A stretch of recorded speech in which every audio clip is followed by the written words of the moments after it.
اگر کوئی شخص ہم سے دعا کے لیے کہے تو ہمیں کیا کرنا چاہیے؟ جب کوئی شخص آپ سے دعا کے لیے کہے تو ایک چیز پر غور کر لیں کہ آپ نے اس کو یہ امپریشن کہاں سے دیا ہے کہ وہ آپ کو دعا کے لیے کہے۔ اتنی بڑی ذمہ داری آپ نے اپنے ذمے کیسے لگا لی؟ کہیں اس میں بناوٹ تو نہیں؟ کہیں اس میں کچھ نقل تو نہیں آ گئی؟ مقصد یہ ہے کہ کہیں آپ نے اپنے بارے میں کوئی ایسا امپریشن تو کریٹ نہیں کر دیا کہ آپ دعا کرنے والے ہیں، کیونکہ جو شخص دعا کے لیے کہہ رہا ہے اس کو آپ پر یہ اعتماد کیسے ہوا کہ وہ آپ کو دعا کے لیے کہے؟ کہیں آپ نے اپنے آپ کو غلطی سے نیک تو مشہور نہیں کر دیا؟ اس کو کہاں سے مشاہدہ ہو گیا؟ دو طرح کے آدمی ہوتے ہیں دعا کے لیے کہنے والے۔ ایک وہ شخص ہوتا ہے کہ جس کو اشارہ ہو گیا کہ تیرے مسئلے کا حل فلاں شخص کے پاس ہے، یا پھر یہ کہ وہ شخص دعا کرے تو تیرا مسئلہ حل ہو جائے گا۔ اشارہ غائبانہ طور پر بھی ہو سکتا ہے، خواب کے ذریعے بھی ہو سکتا ہے۔ اس سلسلے میں ایک کہانی سن لو۔ ایک آدمی درویش تھا، اس کا ایک دوست تھا جو شادی شدہ تھا۔ دوست سفر پر جانے لگا تو اس نے سوچا میں سفر پر جا رہا ہوں، اپنی بیوی کو میں کہاں بھیجوں؟ اس نے سوچا فلاں درویش میرے دوست ہیں، ان کی امان میں چھوڑ جاتا ہوں، اس طرح میں باہر کا سفر کر کے واپس آ جاؤں گا۔ صوفی صاحب نے اس عورت سے کہا کہ تو زنان خانے میں چلی جا۔ اس طرح وہ شخص سفر پر چلا گیا۔ وہ عورت زنان خانے میں رہنے لگی اور صوفی اپنی عبادت گاہ میں رہا۔ اس نے ایک دن پانی مانگا، اس کی اپنی بیوی کی بجائے اس مہمان خاتون نے اس کو پانی کا گلاس پیش کیا۔ اب صوفی نے اس کا ہاتھ دیکھا، ہاتھ کے حوالے سے ذہنی طور پہ کوئی تصویر بنائی۔ لکھنے والے لکھتے ہیں یا کہنے والے کہتے ہیں کہ اس کا تقویٰ اور تصوف کا سارا قلعہ جو تھا وہ ٹوٹ گیا، اس طرح کہ وہ محروم ہو گیا۔ اب وہ چلانے لگ گیا کہ یہ کیا ہو گیا۔ اس وقت تو سمجھ نہیں آئی کہ یہ سب کیا ہو گیا ہے، آخر کیا واقعہ ہو گیا ہے۔ وہ بے تاب ہو گیا کہ جگنو اڑ گئے، پرندے اڑ گئے، خیال چلا گیا اور تصور خالی ہو گیا۔ خیال کی نعمت سے خالی ہو جانے کے بعد انسان کو سمجھ آتی ہے کہ اس نے کیا کھو دیا ہے۔ اگر میزبان کے پاس کھانا ختم ہو جائے تو سب سے برا آدمی کون ہے؟ مہمان، کیونکہ اب میزبان اسے اوائڈ کرے گا۔ جس آدمی کے پاس کھانا ختم ہو جائے وہ مہمان کو پسند نہیں کرے گا۔ جس کے پاس بات ختم ہو جائے وہ سامع کو پسند نہیں کرے گا۔ جس کے پاس جو چیز ختم ہو جائے وہ اس کے حاصل کرنے والوں کو پسند نہیں کرے گا۔ یہ اصول کی بات ہے۔ دکان ختم ہو گئی تو اب گاہک کو کیا کرنا ہے؟ گاہک تو پھر مصیبت ہے۔ اس صوفی درویش نے محسوس کیا کہ اس کا تصوف کمزور ہو گیا ہے، پھر وہ وہاں سے پریشان ہو کے نکلا۔ اس چیز کی تلاش میں جو کھو گئی تھی، ضائع ہو گئی تھی۔ جہاں بھی گیا کسی نے اس کو تسلی بخش جواب نہیں دیا۔ ایک مجذوب درویش اسے ملا۔ اس نے کہا بات یہ ہے کہ آپ کوئی چیز ضائع کر بیٹھے ہیں۔ کہنے لگا کہ میں بہت کچھ ضائع کر بیٹھا ہوں۔ اس نے کہا تمہارا علاج جو ہے فلاں آدمی کے پاس ہے، اگر وہ دعا کرے تو تیرا مسئلہ حل ہو سکتا ہے۔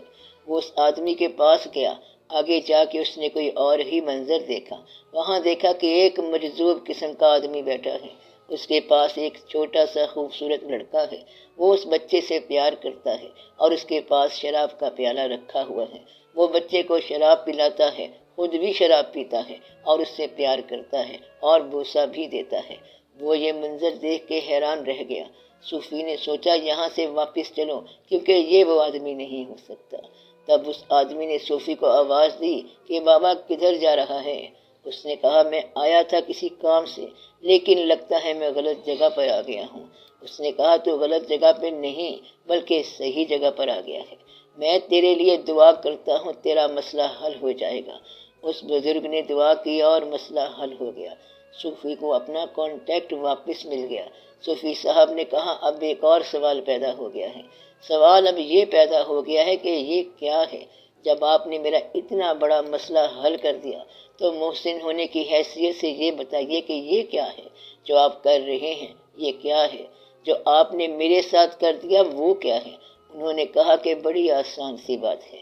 بات یہ ہے کہ یہ ہے میرا بیٹا اور یہ ہے شربت۔ بچے سے پیار کرتا ہوں کہ میرا بیٹا ہے، اور شربت پی رہا ہوں کہ یہ میری خوراک ہے۔ اس نے کہا یہ سب ایسا کیوں ہے؟ دیکھنے میں تو ایسا لگتا ہے جیسے شراب پی رہے ہیں، اصل میں یہ کیا واقعہ ہے؟ اس نے کہا میں نے یہ سب اس لیے رکھا ہوا ہے کہ کوئی آدمی جاتے ہوئے اپنی بیوی میرے پاس نہ رکھ جائے۔ تو یہ ہیں دعا کے راز۔ اگر آپ نے ویسے ہی مشہور کر رکھا ہے کہ میں صاحب دعا ہوں، تو پھر آپ کو توبہ کرنی چاہیے۔ ایسی مشہوری نہیں کرنی چاہیے کہ لوگ کہیں کہ ہمارے لیے دعا کرو۔ اگر جنرلی آپ کو یہ محسوس ہوتا ہے کہ کسی نے دعا کے لیے کہا ہے تو دعا کر دو۔ صرف فرض کے طور پہ کہا ہے تو فرضی طور پر دعا کر دو۔ اس نے بائی دا وے کہا ہے تو اس کے لیے بائی دا وے دعا کر دو۔ جتنا اس شخص کو آپ پر اعتماد ہے، وہ اعتماد دراصل آپ نے کریٹ کیا ہے۔ مثلا یہ کہ ہم تو عاجز ہیں، ہم کیا کر سکتے ہیں۔ اب یہ شخص اپنا امپریشن دوسرے پر کریٹ کر رہا ہے۔ امپریشن اگر کریٹ کیا ہے تو کبھی غلط نہ کرنا، اس کے لیے آپ کی گرفت ہوگی۔ اب سوال یہ ہے کہ کوئی ہم سے دعا کے لیے کہے تو ہم کیا کریں؟ تمہیں دعا کے لیے کیوں کہے کوئی؟ سوال یہ ہے، اس فلاں شخص کو تو نہیں کہتے دعا کے لیے، اس دوسرے شخص کو تو نہیں کہتے دعا کے لیے، اور تمہیں کیوں کہتے ہیں؟ اگر کوئی امپریشن کریٹ کیا ہوا ہے تو اس کے لیے جواز مہیا کرو۔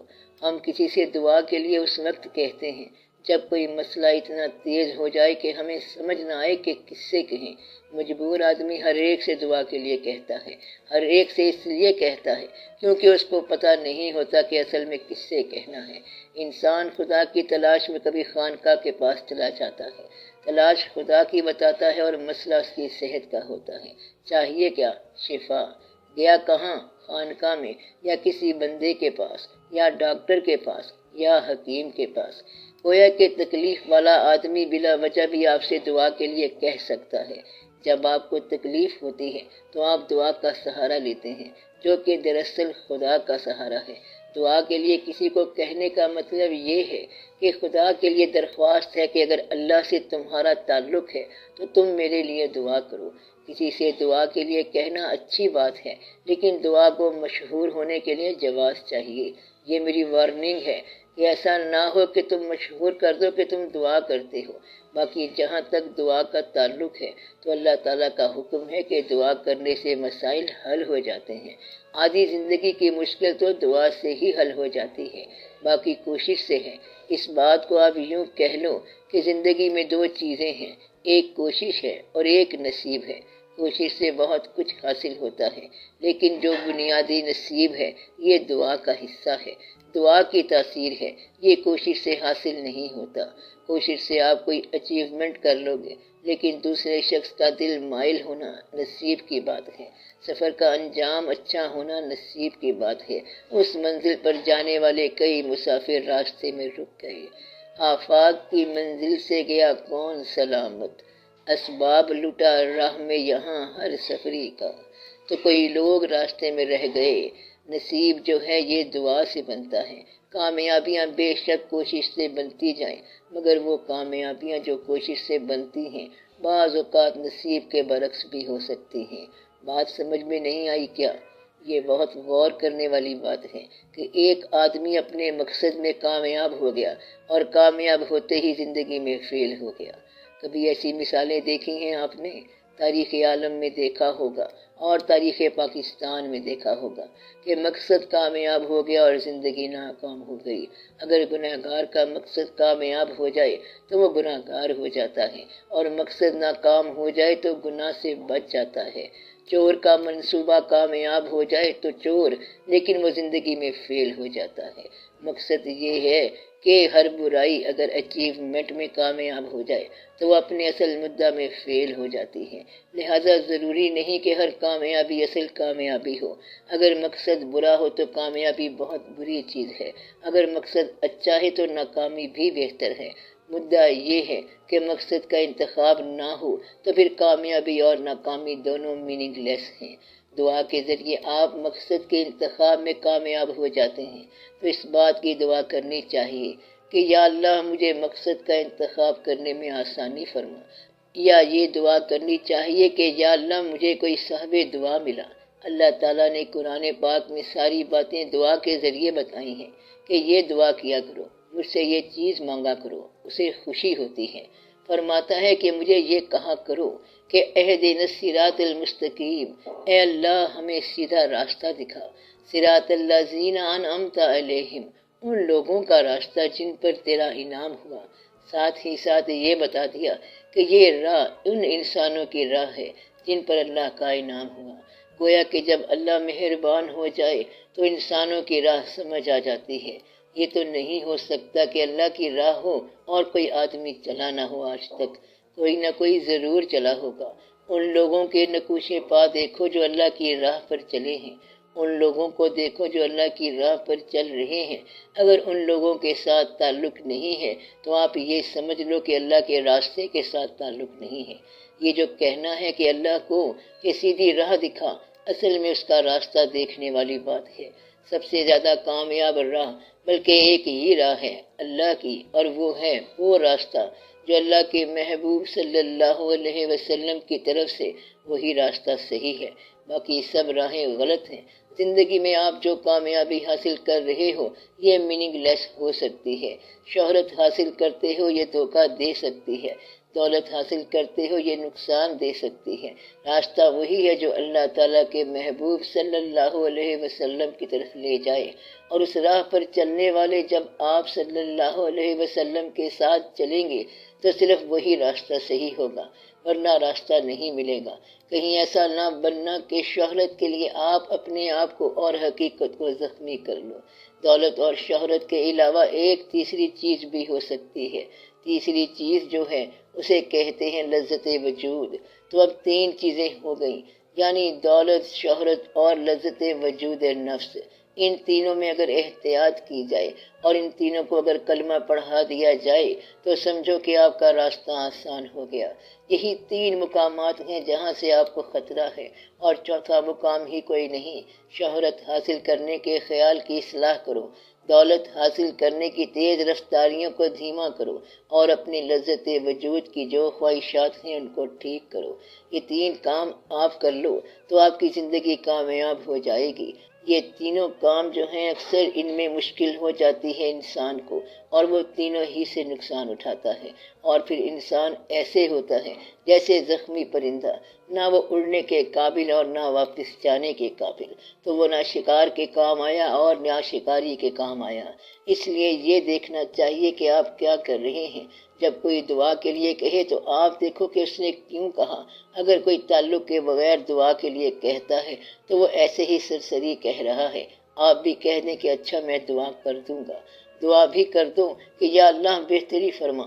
کچھ لوگوں نے ایسا بھی کہا کہ یا اللہ یہ آدمی مجھے نیک سمجھتا ہے اور دعا کے لیے کہتا ہے تو مجھ کو سچ مچ کا نیک بنا دے۔ ایک تو یہ مقام ہے، پھر اس کے لیے دعا کرو۔ یہ بھی ہو سکتا ہے کہ آپ کسی کے لیے دعا کریں اور پھر اللہ تعالیٰ فرمائے کہ تو اس شخص کے لیے دعا کر رہا ہے جو میرا باغی ہے اور میری بات نہیں مانتا۔ جب تک وہ اللہ کے ساتھ تعلق نہ بنائے تو اللہ کیسے اس کی بات مانے؟ کوئی شخص ایسا نہیں ہو سکتا جو کسی باغی کے لیے اللہ تعالیٰ سے دعا کا جواب لا سکے۔ دعا یہ ہو سکتی ہے کہ اللہ تعالیٰ باغیوں کو اطاعت میں لے آئے تاکہ ان کی دعائیں منظور ہو جائیں۔ دعا اس شخص کی منظور ہوتی ہے جو تمہاری بغاوت دور کرے اور تمہاری اصلاح احوال کرے تاکہ تم بھی اللہ کی راہ پر چل پڑو، ورنہ یہ رواج بن جائے گا، یہ صرف رسم بن جائے گی اور رواج بن جائے گا کہ باغی کو فیض دیا جائے۔ ایسا تو ہوا نہیں ہے آج تک، باغی کو فیض نہیں ملا آج تک۔ اس پہ ذرا صاحبان فکر غور کریں کہ پاکستان میں لاکھوں کے حساب سے پیر خانے ہیں، اور انہیں دیکھا جائے تو وہی کام کر رہے ہیں جو بزرگوں نے کیا۔ دعا کرتے ہیں اور دعا دیتے ہیں۔ جہاں قوالی ہوتی تھی وہاں قوالی جاری ہے، جہاں محفل ذکر تھی وہاں محفل ذکر جاری ہے، ہر وہ کام ہو رہا ہے۔ اب ایک شخص پیر صاحب کے پاس گیا کہ جناب دعا کریں، تو انہوں نے دعا کر دی۔ فرض کرو دعا منظور ہو گئی اور اگر بچے سے قتل ہو گیا اور بچے کی ماں نے پیر صاحب سے کہا کہ آپ دعا کریں میرا بیٹا بری ہو جائے، پیر صاحب نے جنرلی دعا کی اور بیٹا بری ہو گیا، اب مقتول کا حق جو ہے وہ کدھر گیا؟ آپ بات سمجھ رہے ہیں نا؟ اس لیے دعا کرنے والا یہ خیال کرے کہ اس کی دعا کرنے کے عمل سے کسی اور کا حق نہ ختم ہو جائے، کہیں ایسا نہ ہو کہ دعا کے پورا ہونے سے کوئی اور شخص کسی چیز سے محروم ہو جائے۔ عام طور پر یہاں آ کر دقت پیدا ہوئی کہ مشائخ نے ہر ایک کے لیے دعا کر دی، ہر ایک کے لیے دعا اور ناجائز خواہش کے لیے دعا، آ کر کہتے ہیں کہ نمبر نکل آئے، کوئی لاٹری نکل آئے، اگر جینون دعا کر دی اور لاٹری نکل آئی تو پھر یہ سارا نظام ہی غلط ہو گیا۔ لوگ آ کر کہتے ہیں کہ دعا کرے کہ گھوڑا ڈربی ریس جیت جائے، دعا کا مقام یہ ہے کہ اللہ اور اللہ کے حبیب صلی اللہ علیہ وآلہ وسلم کے بتائے ہوئے راستے پہ چلنے والوں کو جب کوئی بات سمجھ نہ آئے تو دعا کے ذریعے اس کا حاصل انہیں لا دو، اس کے علاوہ جو بات ہے وہ دعا کا مقام نہیں ہے۔ جس ذات سے دعا کر رہے ہو اس ذات نے راستہ بتا دیا ہے، اس راستے کے مطابق چلو۔ دعا کا یہ مقام ہے کہ دعا اللہ کی طرف لے جاتی ہے اور اللہ سے تاثیر لاتی ہے۔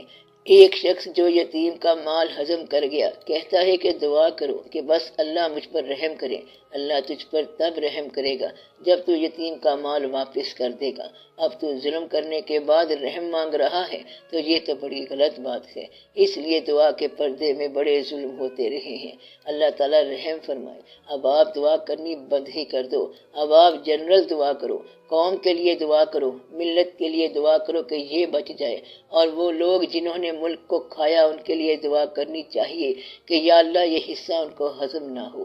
دعا کرو کہ جس نے یتیم کا مال کھایا ہے اس کو ہضم نہ ہو، اس کو خود ہی پیٹ میں درد ہو تاکہ یہ واپس کر دے۔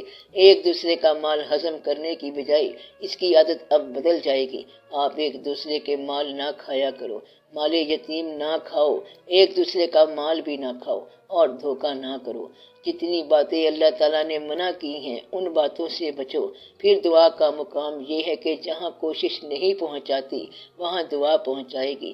مریض کوشش کر کے تھک چکا ہے، ڈاکٹر دوا دے چکے ہیں اور اب دعا کی ضرورت ہے، یا پھر وہ آدمی دعا کرے جو ڈاکٹر کے پاس شروع سے ہی نہ جائے، وہ کہہ سکتا ہے کہ دیکھا جائے گا۔